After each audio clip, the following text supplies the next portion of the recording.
Everything is about farming here. It's what we teach our kids. It's how we teach our kids. All the principles that we feel like we want to teach our children, a lot of those happen on the farm. So it's not just a way to make a living, it's actually how we live our life. Farming is in your blood, and we have to understand that we need to pass that on to the next generation.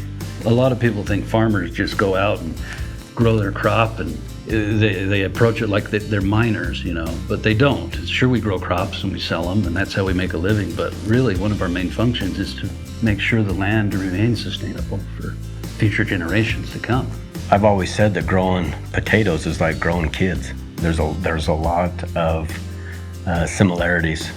You got to water it, fertilize it, weed it. There's a lot of the steps that you take in growing a potato crop. Same for kids. And I think the inputs that we have for our children in this next generation is so important to have them involved in every step that we take in agriculture.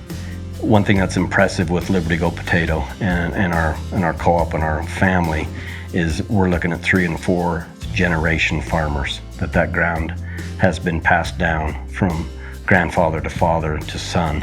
Liberty Gold is able to do so many things for us that we used to not have the ability to do. Obviously, it's a packing facility, so that got our foot in the door in being involved in a packing facility. A lot of family farms aren't big enough to go build their own facility.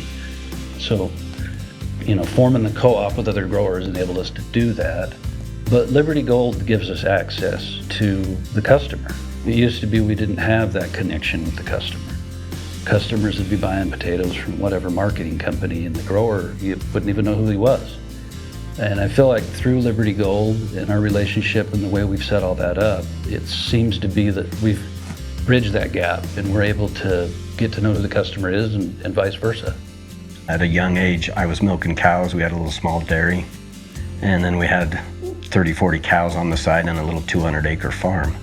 And some of the best times with my dad was out hauling hay, watering, irrigating, milking cows, doctoring calves, that kind of stuff. And it's spending time with my father that I enjoyed. We want to, as best we can, emulate the things that we saw our dads do. For me, I'd be totally satisfied if at the end of the day I could look back and I could say, I did it just like my dad did. Obviously, we're adopting new technologies and things like that, which is great. But if we're able to take the pride in it that our fathers did, then to me, that's what would satisfy me at the end of the day.